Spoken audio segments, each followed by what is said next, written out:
What do you think, Sheriff McManus? I think it's a good day.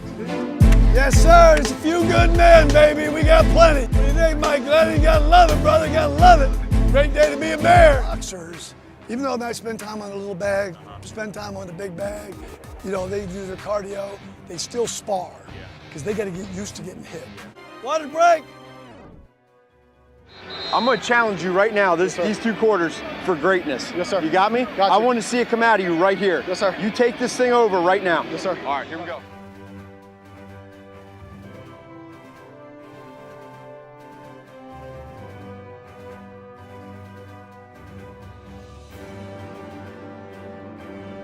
After running the company for several years, Antonio decided to step down and pass the company on to his son, Ricardo. Ricardo did not like the way Antonio had been running the company. He felt as though the company has been too authoritative. Even though he still decided to run the company as his father wished for some time. It wasn't until Ricardo had the life-changing event happen to him. Ricardo collapsed in his workplace. After this collapse, Ricardo went to his doctor. His doctor said he needed major life changes. Ricardo took that with a grain of salt, and some of those life changes included changing his work life. In changing his work life, Ricardo stopped coming to work as much, and instead of micromanaging being at work every day, he decided to change the organization to where workers would manage themselves. The first implement that was changed was the removing of the check-in and check-out with security. Ricardo felt that it was important for his employees to feel like they were trusted, and by having the security, it led to mistrust. Second, he removed the dress code. Third, the reconstruction of the parking lot, removing the priority parking spots. Fourth, there was an open office floor plan, meaning that everyone had their own spots. Fifth, greater self-interest in their work, meaning they could have flexible hours, flexibility of who they wanted to work with, so more or less employees were in control of creating their own work departments and their hours to ensure that their work got done. It led to more responsibility and more accountability for each employee. They ended up having voluntary job rotation plan, which allowed employees to move to different departments and increase their learning and skills throughout the company.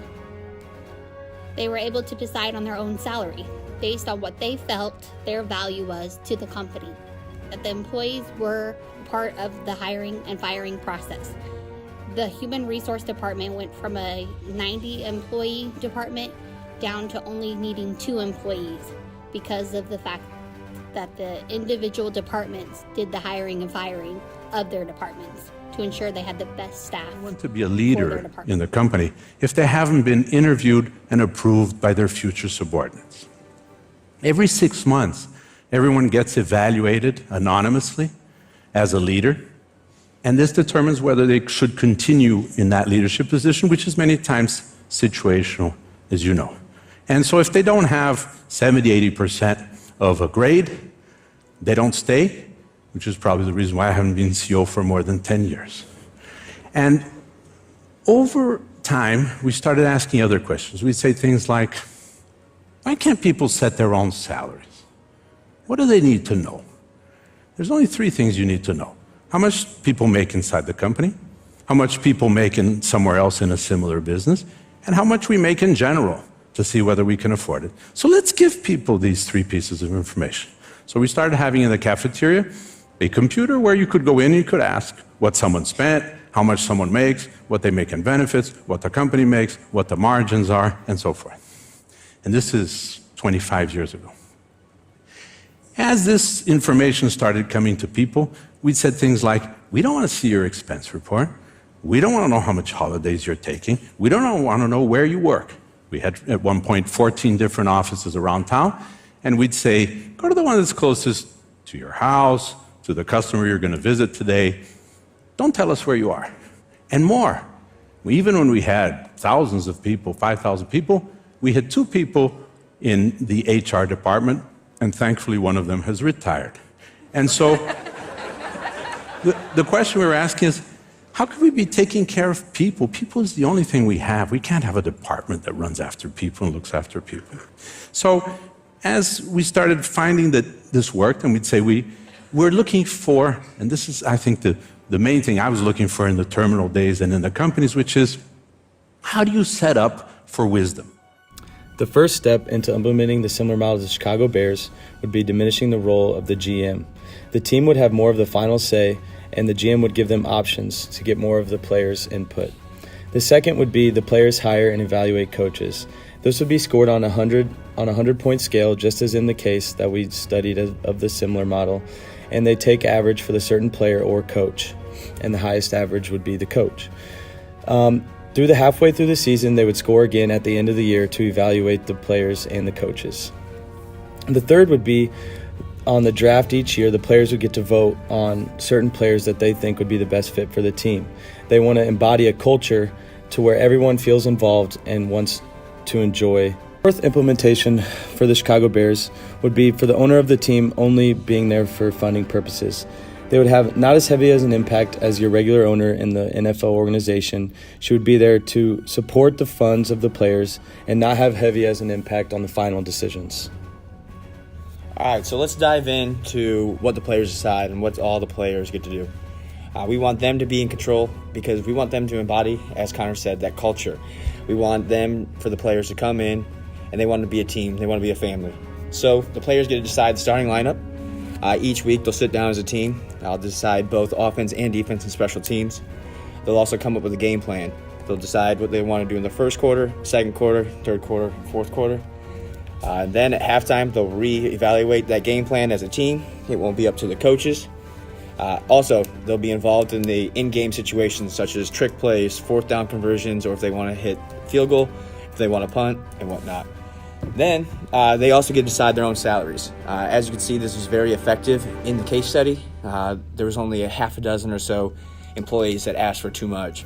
And I think you're really going to see this be effective for the Chicago Bears because they get behind certain individuals, and those individuals will get to receive higher salaries because they've earned it, they put in the work, they embody the culture of the team. Then they also get to evaluate hiring and firing of the players. They get to look at the free agents. They'll take the options from the GM, like we talked about earlier, and as a team, they get to decide who comes in and who wants to be a free agent and who wants to be a part of that culture.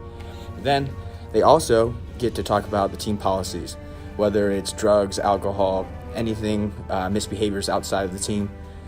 They come up with the practice schedule, whether it's 2-a-days, 3-a-days, whatever the team decides, that's what they do, how long they practice for. And then also off-season training and dieting. They're going to come up with that as a team. Obviously, there's going to be specialists that help them, but at the end of the day, the team's going to be, they come up with the final say. And then lastly, with the evaluation, the higher scores, they'll become the captains. There'll be 3 captains total, either 1 offense, 1 defense, and then 1 anonymous. So after that, that is what the players get to decide. What we done all year. Go out here, ball out, make plays, stick together. Let's have a lot of fun. Let's go. Bears on 3. 1, 2, 3. Bears. How you feeling? What a beautiful day. I feel great, dude. Yeah. How you feeling? I feel really good, man. Good luck today. We love you, man. We're doing great. Good to see you guys. What's up, man? How you doing? Good to see you guys. What's up, bro? What's up, guys? How you guys doing? Let's get it, baby. Start to finish. Yeah, man. always. Let's get it. Bro, let's go, bro. Ball out. Let's Love you, man. Mate! Let's get it, bro. Let's Ball get it, out. baby. Let's go. Already. Kyle. Set the tone. We set it. Love you, bro. Let's go. Let's get it. We play in the moment. Every single play with your brother right next to you. Leave it on the line every single snap. Take care of business. We're only promised today. Let's go get it. Come on. Bears on 3. 1, 2, 3. In time, gonna wind up working down the left side. Open man, diving catch inside the 20, and that's a Bears first down, and what a heck of a grab. Let's go, let's go. That's how we do it, baby. That's how we do it. 2-4. Let's go, no one can stop you, boy.